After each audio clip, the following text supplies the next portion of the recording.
Good morning, students of class 12. Today in economics we are doing our lesson number 1 and it's our book number 2, Indian Economic Development. Okay. Today's topic is agricultural sector on the eve of independence. ये चीज़ मैं आपको पहले बता चुकी हूँ, फिर से इसको समझ लीजिए. ईव ऑफ इंडिपेंडेंस क्या होता है?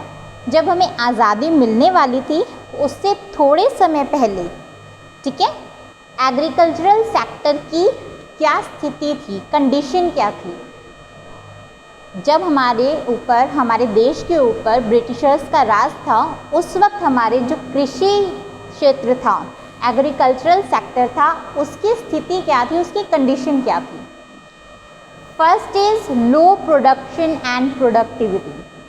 हमारे देश में जो प्रोडक्शन हो रही थी और जो प्रोडक्टिविटी हो रही थी ऑफ द एग्रीकल्चर, वो बहुत ज़्यादा लो थी. देखिए इसमें दो टर्म्स यूज़ हुई है, production and productivity. Firstly production. Production means total output of the agriculture, okay, and productivity is related to the total output per hectare, okay, on the part of a land. Clear? तो productivity और production हमने lakh turns में लिया है, productivity लिया है per hectare में. ठीक है. 1947 का हमने यहाँ पे डेटा लिया हुआ है, 1947 एंड 2016-17 का, कि कितना फ़र्क आया है उस वक्त प्रोडक्शन और प्रोडक्टिविटी में. उस वक्त क्या थी और आज कैसी है. क्रॉप्स हमने दो ली है, वीट और राइस, गेहूँ और चावल. 1947 में जो वीट की प्रोडक्टिविटी थी that is 660 kilogram per hectare. मतलब इतनी लो थी, 660 किलो पर हेक्टेयर. एक हेक्टेयर पे सिर्फ 660 किलो प्रोडक्टिविटी होती थी वीट की. जबकि 2016-17 में अगर हम देखें तो ये 3216, ये लगभग आप मान सकते हैं 5 गुना, लगभग 4 से 5 गुना ज़्यादा बढ़ गया है 2016-17 में. उसी तरीके से हम अगर इसकी प्रोडक्शन देखते हैं 64 लाख टन बस इन 1947 में, लेकिन 2016-17 में देखिए 984, कितनी ज़्यादा एनहांस हो गई है ना. राइस की अगर हम देखें 665 किलोग्राम पर हेक्टेयर, इतनी प्रोडक्टिविटी थी. आज कितनी है 2550, ये लगभग 4 टाइम्स इंक्रीज़ हो गई है. वही अगर हम प्रोडक्शन देखें of the rice 220 lakh tons थी, आज है 1102 लाख टन्स. तो आप देख सकते हैं कि पिछले 1947 में और इस साल, मतलब अब के बार जो ये वाला चल रहा है 2016-17 का जो साल रहा था, उसमें कितनी ज़्यादा हमारी प्रोडक्शन और प्रोडक्टिविटी एनहांस हुई है, इंक्रीज़ हुई है. क्यों? पहले के टाइम में प्रोडक्शन पर और प्रोडक्टिविटी पर जो ब्रिटिशर्स थे उनको कोई भी मतलब नहीं था, उन्होंने उसकी डेवलपमेंट के लिए कोई भी आगे कदम नहीं उठाया. ठीक है. लेकिन अब जैसे जैसे गवर्नमेंट हमारी आई कंट्री में, वैसे वैसे उन्होंने ज़्यादा से ज़्यादा बेटर स्टेप उठाए प्रोडक्शन को बढ़ाने के लिए, प्रोडक्टिविटी को बढ़ाने के लिए. एग्रीकल्चर के ऊपर ज़्यादा ध्यान दिया, जिसकी वजह से प्रोडक्शन और प्रोडक्टिविटी दोनों ही इंक्रीज़ हुई है. Next point is high degree of uncertainty. Uncertainty means पहले के टाइम में क्या होता था, अगर बारिश हो गई तो अच्छी फसल उग जाएगी, अगर बारिश नहीं होगी तो अच्छी फसल नहीं होगी. सिंपल फंडा था.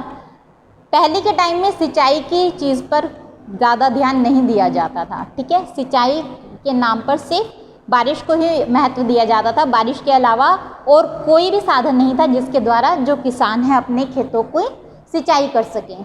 लेकिन अब क्या है, अब सिंचाई के ऊपर ध्यान दिया जाता है. तो हाई डिग्री ऑफ अनसर्टेनिटी, बारिश का तो हमें पता ही नहीं है कि कब होगी कब नहीं, तो अनसर्टेनिटी रहती थी कि हमारी पैदावार कैसी होगी, तो वो अनसर्टेन है, अनिश्चित है. ठीक है. Dominance of subsistence farming. Subsistence farming क्या होता है? सब्सिस्टेंस फार्मिंग होता है कि सिर्फ जीविका के लिए, मतलब जीने के लिए ही खेती की जाती थी. उसको आगे कमर्शलाइजेशन के लिए बूस्ट नहीं किया गया, आगे उसको डेवलप नहीं किया गया. किसानों को ये नहीं बोला गया कि अगर आप ज़्यादा एक्स्ट्रा आप फार्मिंग करते हो तो उसको आप मार्केट में भी सेल कर सकते हो और उससे आपकी अर्निंग बढ़ जाएगी, जिससे आपका स्टैंडर्ड ऑफ लिविंग बेटर हो पाएगा। बट उनको किसके लिए हमेशा कहा जाता था कि सब्सिस्टेंस फार्मिंग, सिर्फ इतना ही फार्मिंग करो जिससे तुम्हारा गुजारा हो जाए। ठीक है। Gulf between honours and tillers of the soil, जो ज़मीन के ऑनर्स जैसा कि मैंने कल बताया था ज़मींदार होते हैं, टिलर्स किसान होते हैं। ऑनर्स और टिलर्स के बीच में बहुत गहरी खाई थी। खाई मीन्स बहुत ज़्यादा बड़ा गैप था उन दोनों की सोच में। टिलर्स का क्या था, टिलर्स को बहुत ज़्यादा एक्सप्लॉइट किया जाता था, फार्मर्स को बहुत ज़्यादा शोषित किया जाता था। ज़मींदार क्या करते थे, किसानों को अपनी ज़मीन पे खेती करवाते थे, खेती करवाने के बदले में उन्हें थोड़ा सा हिस्सा एज अ मजदूरी, एज अ वेज दे देते थे, जिससे उनका सिर्फ 2 वक्त का खाना उतना ही गुजारा हो पाता था। इससे ज़्यादा वो किसी और चीज़ के बारे में सोच भी नहीं सकते थे। और जो बाकी जितनी भी पैदावार थी, जितना भी उससे पैसा मिलता था, वो सब किसके पास रख लिया जाता था, ज़मींदारों के पास रख लिया जाता था। तो इससे क्या हुआ, किसान है वो सिर्फ अपना गुजारे लायक ही अपना कमा सके और इस वजह से वो गरीब के गरीब ही रहे। जबकि जो ऑनर्स हैं उन्होंने कोई काम नहीं किया खेतों में, किसानों से ही काम करवाया है। जितनी पैदावार थी उसका सारा का सारा हिस्सा, सारा का सारा जो बेनिफिट है किसने उठाया, ऑनर्स ने, ज़मींदारों ने। ठीक है। तो इन दोनों के बीच की खाई हमेशा बढ़ती गई, उसको कभी भी किसी ने कम करने की कोशिश नहीं की। Next one is small and fragmented holdings. Holdings किस चीज़ की, लैंड्स की। स्मॉल मतलब छोटी छोटी ज़मीनें होती थी। अगर किसानों के पास पहली बात तो ज़मीन होती नहीं थी, अगर होती भी थी तो बहुत ही छोटे दायरे में होती थी, बहुत थोड़ी थोड़ी ज़मीन होती थी और वो भी कहाँ होती थी, फ्रेगमेंटेड होती थी, मतलब एक जगह पे इकट्ठी नहीं होती थी। आप मान लीजिए एक आपकी ज़मीन इधर है तो दूसरी किसी दूसरे इलाके में, तो इस तरह से बटी हुई होती थी। अगर आप आज किसान अपनी खेती इस ज़मीन पर कर रहा है तो उस ज़मीन पे दूसरी अपनी ही ज़मीन पर काम करने के लिए अगर उसको जाना हो तो उसको काफ़ी ज़्यादा कॉस्ट पड़ जाती थी।